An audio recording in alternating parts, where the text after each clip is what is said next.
নমস্কার সম্মানীয় দর্শক বন্ধুগণ, পশ্চিমবঙ্গে আবার একটি প্রকল্পের নাম পরিবর্তিত হলো। পূর্বতন সরকারের সবুজ সাথী প্রকল্পটির নাম বদল করে সারথি প্রকল্প হচ্ছে এবং ছাত্রছাত্রীদের সারথি প্রকল্পেই এবার থেকে সাইকেল দেওয়া হবে। চলুন কী কী আপডেট রয়েছে আপনাদের সম্পূর্ণ দেখিয়ে দিই। সবুজ সাথী বদলে হচ্ছে সারথি, বিলি হবে নয়া রং, লোগো সহ সাইকেল। বিস্তারিত কি বলা হয়েছে সরাসরি দেখুন।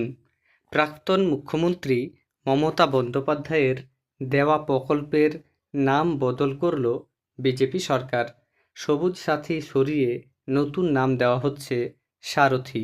এমনকি বদলে যাচ্ছে লোগো এবং সাইকেলের রঙও। জানা গিয়েছে বিলির জন্য নতুন সাইকেলগুলিতে গেরুয়া ছোঁয়া থাকবে, অর্থাৎ আগের নীল রঙের সাইকেল আর থাকছে না। ভোটের আগেই দ্বাদশ দফার সাইকেল বিলির উদ্যোগ নিয়েছিল তৎকালীন তৃণমূল কংগ্রেস সরকার।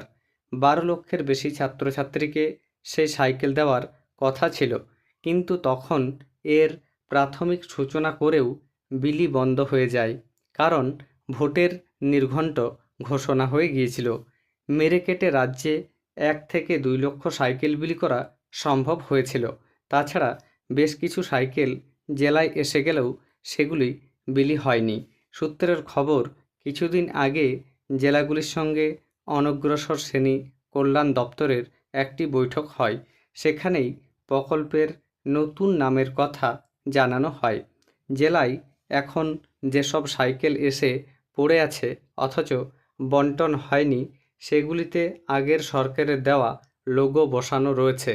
বিজেপি সরকার সেই লোগো বদল করে তারপর উপভোক্তাদের দেবে বলে ঠিক করেছে। আর সপ্তাহ 2-1-এর মধ্যেই নতুন রূপে সরকারি প্রকল্পের বাকি সাইকেল এসে যাবে বলে মনে করা হচ্ছে। তারপর একই কায়দায় সেসব ছাত্রছাত্রীদের হাতে তুলে দেওয়া হবে। কোনো যোগ্য পড়ুয়া যাতে এই প্রকল্পের সুবিধা থেকে বাদ না যায় সেটা দেখার জন্য জেলা আধিকারিকদের নির্দেশ দিয়েছে দপ্তর। এই পর্ব শেষ হলে পরবর্তী পর্যায়ের কাজ শুরু হবে।